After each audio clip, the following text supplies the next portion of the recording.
Good day to everyone. Andito na naman tayo mamasyal sa Fugaku Wind Cave or tinatawag nilang Cuba ng hangin. Kuweba ng hangin. Dito lang natin matatagpuan sa Saiko, Aoki, Gahara, Fuji, Kawaguchiko, Yamanashi. May entrance fee po dito. Sa adult is 350 yen at sa mga bata is 200 yen. Bago kami papasok dito, sabi ng tourist guide namin, kailangan may extra coat or sweater kami dahil ang temperature daw ay nasa 30 degrees ang lamig. Parang nasa loob tayo ng refrigerator. Ayan, pababa na po kami. Dito lang sa labas, mapifeel na namin ang lamig. At nakikita nyo, nandito tayo sa left side camera, nag-view. Ayan, tingnan nyo, original na ice talaga yan guys. At nakikita ko karamihan dito, naka-sweater na po dahil ang lamig talaga. Charot. Mayroon tayong itong wind cave pala, naging form siya ng lava cube during the massive eruption of Mount Fuji noon. Matagal na guys ang story. May story din akong short story about the Japanese dito sa wind cave na to. Ito yung tinatawag nila noon na, kasi noon wala pang refrigerator, wala pang electricity. Kaya may story ditong cave na ito was used as a natural refrigerator noon nila. At saka dito sila kumukuha ng mga ice cube, nilalabas nila o pinoproduce nila sa local lords as a tribute.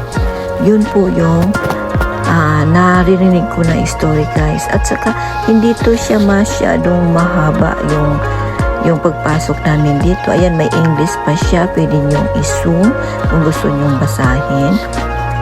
And then, dito na-end na siya guys. Yun, pinaka-end namin. Pagkatapos niyan, babalik na naman kami. Palabas na naman kami guys. Ayan, nakikita nyo. Sa ibabaw may mga puti. Puti na maliliit. Ano talaga siya? Ice na talaga siya na tumutulo din sa amin pag naglalakad. At saka dyan na naman tayo sa right side. Kanina nasa left side pala. Kanina nasa right side, left side. Yan, pare-pareho yan guys. Hindi ko na charot. Hindi ko na ma-explain kung nasaan ba yung papasok namin, right or left ba. Basta pareho silang may beside na ice na malalaki. Talagang malamig siya guys. Swerte na lang at nakakot ako dyan. Pero manipis pa rin, pumapasok pa rin yung lamig guys. Enjoy watching!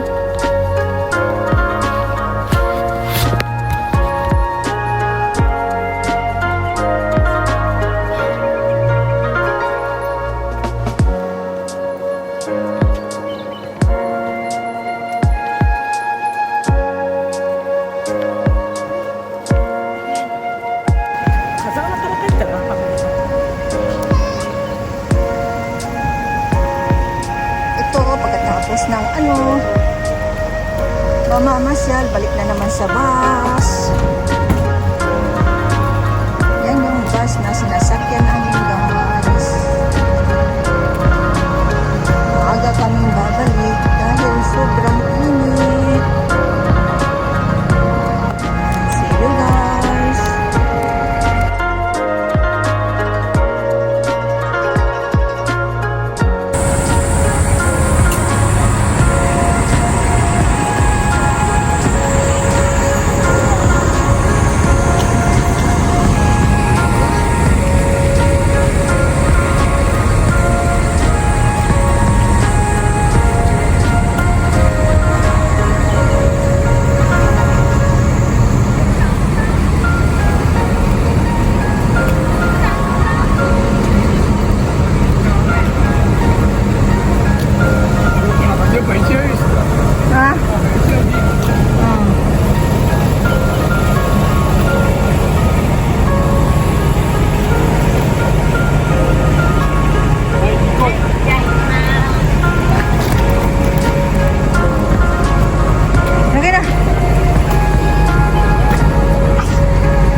ありがとうございます。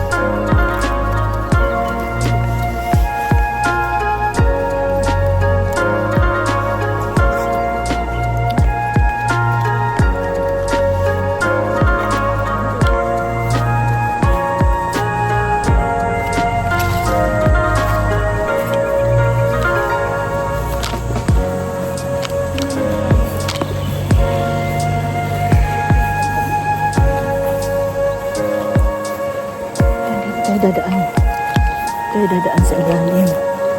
Kainit guys, grabe. Ayan o, kita nyo lang. Ayan lang, dito lang guys.